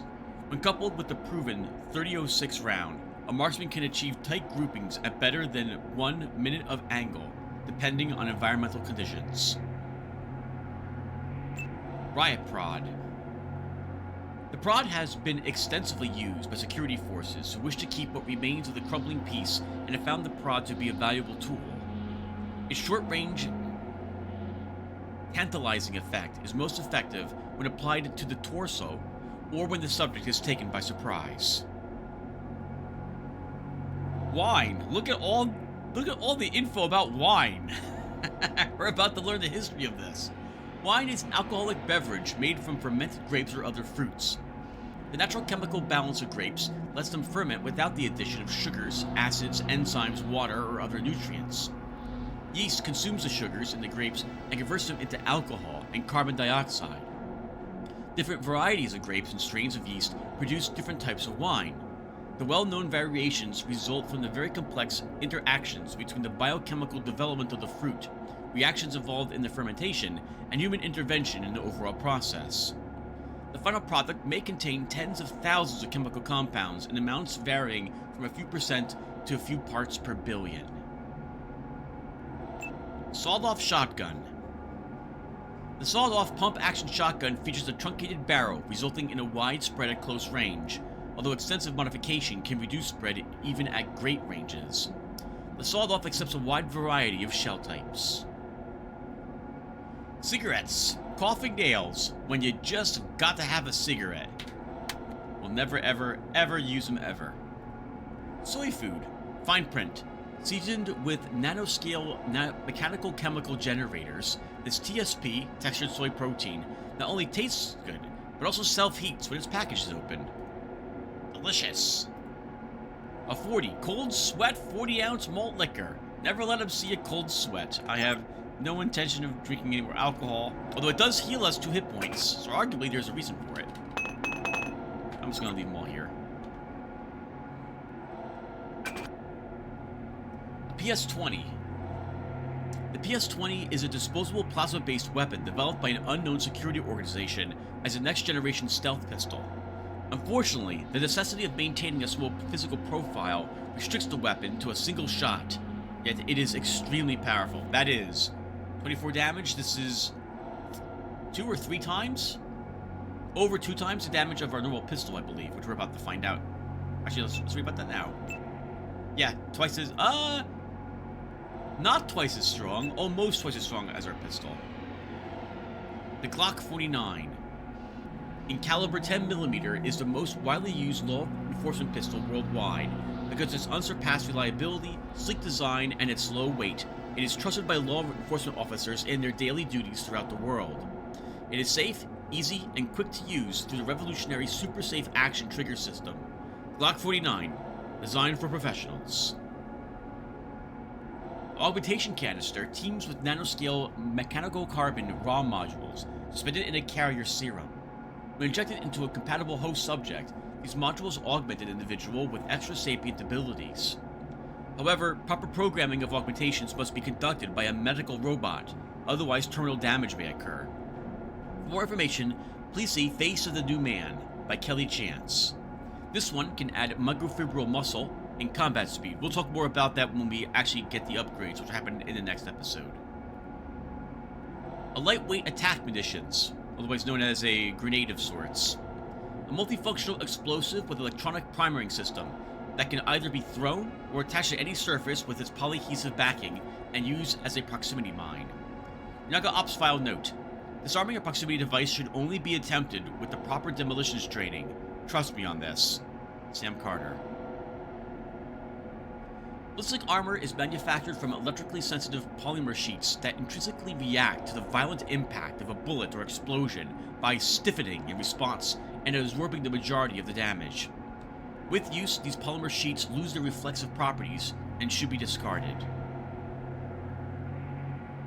The standard hazardous materials suit protects against a full range of environmental hazards, including radiation, fire, biochemical toxins, electricity, and EMP.